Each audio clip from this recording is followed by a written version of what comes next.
যেসব হিন্দু ধর্মের ভাই বোনেরা এখন খ্রিস্টান ধর্মে ধর্মান্তরিত হচ্ছেন বা হওয়ার কথা ভাবছেন, তাদের জন্যই এই ভিডিওটা। মনটা শক্ত করুন, সত্যটা শোনার জন্য প্রস্তুত হয়ে যান। আসলে প্রাচীন গ্রিক ও রোমে যে দেবদেবীর প্রচলন ছিল, সেই দেবদেবীর রূপ বদলানোর মাধ্যমেই খ্রিস্টান ধর্মের উৎপত্তি। হ্যাঁ, এই কথা আমি বলছি না, এই কথা স্বামী বিবেকানন্দ তার বক্তৃতাতে বলছেন। চলুন স্বামী বিবেকানন্দ কি বলছেন সেটা আগে শোনা যাক, তারপর আমি রেফারেন্সটা দিচ্ছি। স্বামী বিবেকানন্দ এখানে বলছেন, আমি সম্প্রতি পড়িতেছিলাম, আমার বন্ধু ব্যারোজ সাহেব বলিতেছেন, 300 বৎসরে খ্রিস্টধর্ম গ্রিক ও রোমক প্রভাবকে একবারে উল্টাইয়া দিয়াছিল। যিনি ইউরোপ, গ্রিক ও রোম দেখিয়াছেন, তিনি কখনো এ কথা বলিতে পারেন না। রোমক ও গ্রিক ধর্মের প্রভাব এমনকি প্রোটেস্ট্যান্ট দেশসমূহে পর্যন্ত রহিয়াছে, নামটুকু বদলাইয়াছে মাত্র। প্রাচীন দেবগণই নতুন বেশে বিদ্যমান, কেবল নাম বদলানো।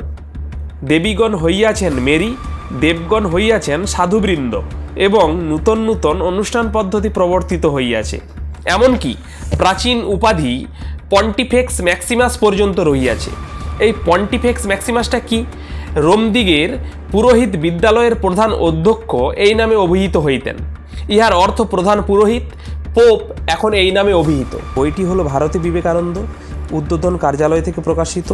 এখানে এই যে আমার সমর নীতি, এই চ্যাপ্টারে যদি আপনি যান, তাহলে এই বইয়ের 84 নম্বর পৃষ্ঠাতে আমি যে কথাগুলো বললাম সেগুলো আপনি পেয়ে যাবেন।